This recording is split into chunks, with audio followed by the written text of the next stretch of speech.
So if I take a look at your network, what is it you have to protect? Well, you have a bunch of enterprise workload in the cloud, and that's one set of techniques. You have laptops from your teleworker that is in a coffee shop. How do you protect them?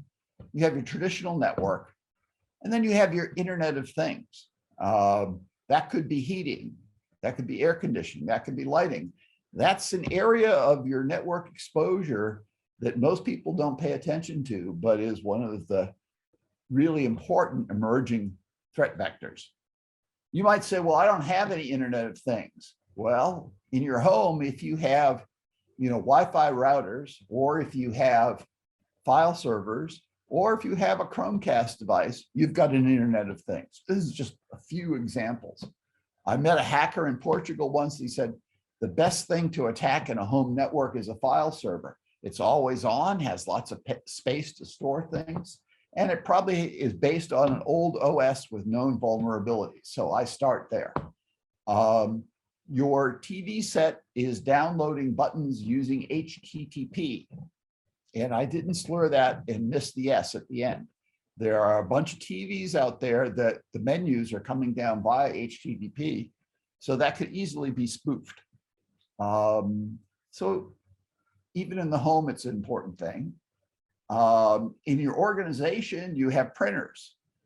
Those have been hijacked. You have people who are bring their own devices, their own cell phones or whatever.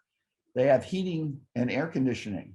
One of the case studies that we did was at Scripps, a research institute in La Jolla.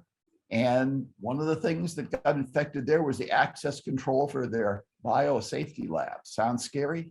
It is.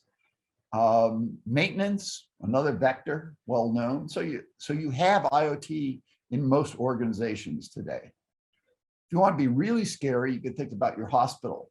That's a robotic surgery machine. You might say, oh, okay, and it's computer controlled, of course. But if you want to patch its security, well, first of all, you've got to get permission from the government. The government certifies these things as being good for medical use. You can't change it without getting the government to agree. You have to get agreement from the company that's leasing the machine to the hospital.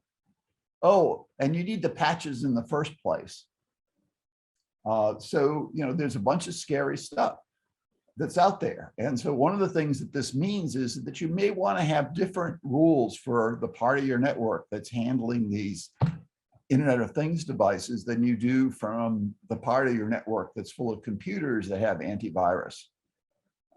Again, this is sort of the ideal situation.